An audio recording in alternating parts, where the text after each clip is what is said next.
Luis Fernando Aguilar nació en Campeche el 2 de septiembre de 1938. Es profesor en la Universidad Autónoma Metropolitana en la Maestría de Política Pública y miembro del Sistema Nacional de Investigadores. Actualmente es director general de la empresa Gerencia Pública SC, que ofrece servicios de consultoría a gobiernos y organismos públicos. Fue el introductor de la disciplina de las políticas públicas en el país y en el mundo académico de lengua española, a fines de los años 80.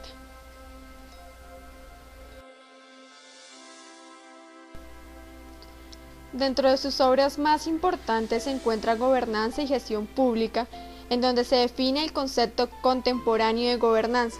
que da inicio a la nueva gestión pública. Asimismo, se expone sobre la gestión estratégica en el sector público y se abordan las formas que la gestión de calidad puede alcanzar en el gobierno. Es un tema interesante, muy desafiante, puesto que en los últimos 30 años los países del mundo y los países latinoamericanos han sido marcados e influenciados por una idea gerencialista de la administración pública, que se llama nueva gestión pública, que quiere cuestionar los supuestos y los resultados de la organización burocrática clásica del Estado. Últimamente los gobiernos han sido inspirados y presionados para un estilo de gobierno postgubernamental, que se llama gobernanza, y que parte de la idea y de la propuesta de que hoy, en las actuales condiciones nacionales y mundiales, no se puede gobernar más que de manera asociada, en forma de asociación público-privada. ¿Cuál es la visión de gobierno para el autor? Es la visión de gobernanza, es a partir del principio de que los gobiernos son necesarios, son indispensables, pero son insuficientes para la actividad directiva que tiene a su cargo. Es evidente y empíricamente notorio que los gobiernos dependen cada vez más del sector privado y del sector social, y de otros países para estar en condiciones o estar en aptitud de conducir a su sociedad a futuros de valor, para generar bienes y servicios de calidad. Entonces, la premisa de la gobernanza es que hay insuficiencia del gobierno para la capacidad directiva, y cada vez más el gobierno es interdependiente respecto del sector privado y del sector social para poder realizar sus fines. Ahora se entretejen toda una red de nuevos actores sociales que cooperan entre sí y que tienen la capacidad de autodirección, autoorganización y que gestionan muchas de las necesidades de la sociedad. La posición del profesor Aguilar no es una posición antiestatista ni antigubernamental, pero sí es una visión postgubernamental. El gobierno ya no puede ni definir ni realizar el rumbo por sí mismo de un país. Requiere de grandes consensos procedentes de la empresa privada, procedentes de la sociedad civil y de las grandes organizaciones sociales. Las reformas administrativas, surgidas a principios de los años 80, son la respuesta obligada a los problemas crecientes de operación del gobierno, por lo cual Luis Fernando Aguilar, en su definición de administración como el conjunto de actividades directivas y operativas que múltiples agentes llevan a cabo para realizar de manera eficiente las decisiones, atribuye las ineficiencias de los gobiernos o defectos organizativos a la administración pública. Así, de esta forma, se observa que reformar la administración pública será la primera decisión para reducir la crisis fiscal. Los primeros conceptos que intentaban registrar los cambios que tenían lugar en el tamaño, organización y alcance de la acción administrativa del gobierno se conocen con el nombre de nueva gestión pública. Sin embargo, Aguilar, en su definición de nueva gestión pública, da crédito a Latinoamérica, pues incorpora componentes institucionales y políticas de la acción de gobierno, a diferencia del sistema angloamericano que la define en una concepción puramente administrativa. Según esto, en palabras de Luis Fernando, la nueva gestión pública no se entiende ni se afirma solo como un hecho administrativo, sino como una forma fundada de organización pública sustentada en la economía de las organizaciones o neoinstitucionalismo y el gerencialismo. La economía de las organizaciones nace de la pregunta de por qué en determinadas situaciones los mercados fallan en coordinar los intercambios y por ende aparecen organizaciones que mediante jerarquías de mando se encargan de gobernarlas. Los mercados fallan cuando son demasiado altos los costos que implican la transacción en un determinado intercambio. Los costos de transacción son particularmente costos de coordinación, que son los costos que la realización del intercambio implica, y a esto se le suman los costos de motivación, que se refieren al proceso deliberativo que lleva a los actores a decidir participar en un intercambio o cancelarlo o posponerlo. En ambos casos, para coordinar las transacciones o motivar a una transacción particular, es vital la información, que normalmente es incompleta y asimétrica, pues los participantes carecen de la información relevante y suficiente para decidirse de una manera segura a entrar en el intercambio de un determinado producto, además de que la información está distribuida desigualmente entre los participantes en el intercambio. Los costos derivan de 4 factores o condiciones: la racionalidad limitada de los actores, la incertidumbre sobre el futuro, una situación de mercados no competitivos y el oportunismo como resultado final o premisa inicial de las partes que intervienen en la transacción. A este punto, la solución racional al problema es dar forma a organizaciones en que la jerarquía se encargue de coordinar los intercambios mediante sus reglas y órdenes. Otro punto importante es la teoría de la agencia, o de las relaciones entre el principal y el agente, que se inspira en los costos de transacción, pero que han producido sus propios conceptos y métodos de análisis.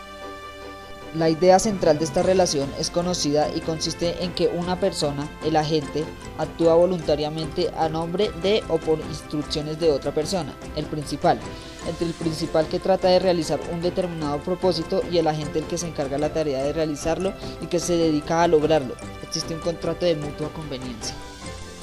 El gerencialismo se inspiró en las nociones, hipótesis, problemas, técnicas y procedimientos del management empresarial, que se ha caracterizado por sus incesantes innovaciones y que a partir de la segunda mitad del siglo XX protagonizó la revolución gerencial de las empresas.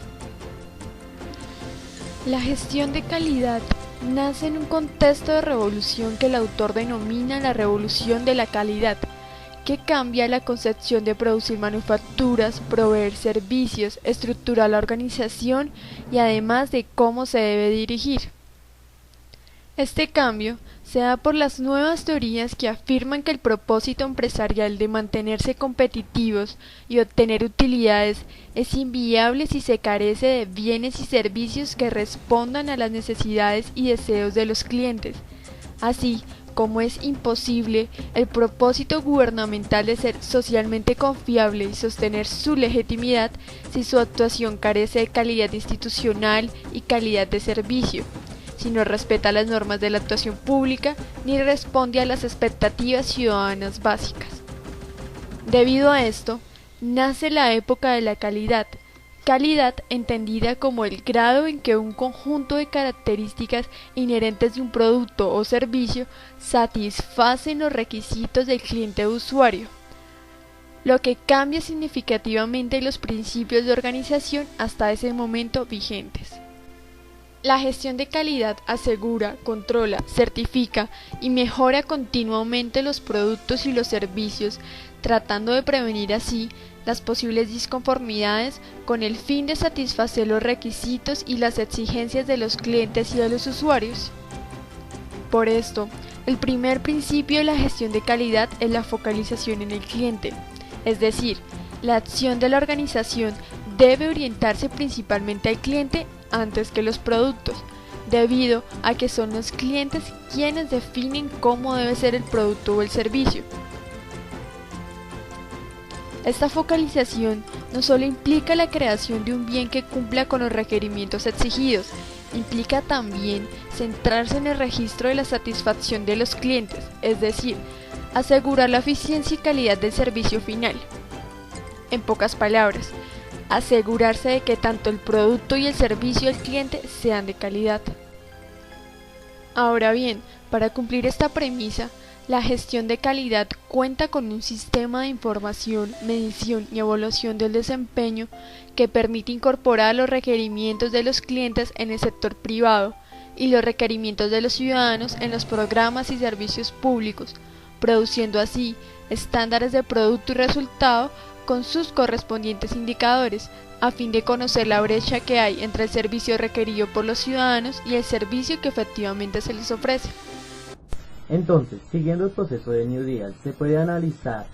que si un político no es capaz de reconocer sus fortalezas y debilidades teniendo en cuenta su entorno como variable de influencia política, económica o social, no sería capaz de generar una propuesta que lleve a la satisfacción de toda la sociedad. Por ello, en los años 60 se comienza a hablar de la gestión estratégica tomando como ejemplo los procesos realizados en las empresas, las cuales son consideradas sistemas abiertos, capaces de interactuar con su entorno, volviendo algo contradictorio que para solucionar las dificultades del sector público se tome como ejemplo el sistema empresarial, en donde la gestión estratégica tiene como parámetro de influencia los temas acordes a la planeación, como sistema fundamental capaz de definir y realizar objetivos futuros para condiciones de escasez, y en segundo caso el proceso estratégico, el cual consiste en definir y realizar objetivos futuros en medio de condiciones de conflicto o rivalidad, los cuales son fusionados creando la planeación estratégica, la cual tiene como propósito crear un plan de acción que elimina toda incertidumbre, considerada como una planeación a largo plazo, donde se mira el posicionamiento y el entorno de la institución, que es realizado para el sector público mediante estos componentes básicos, que es encabezado por el enfoque de planeación estratégica y dirección estratégica, desarrollados mediante un proceso denominado como el enfoque bélico y o competitivo, que a su vez es complementado por el enfoque de excelencia y liderazgo, seguido por el componente de posicionamiento de la entidad con respecto a otras instituciones privadas o públicas.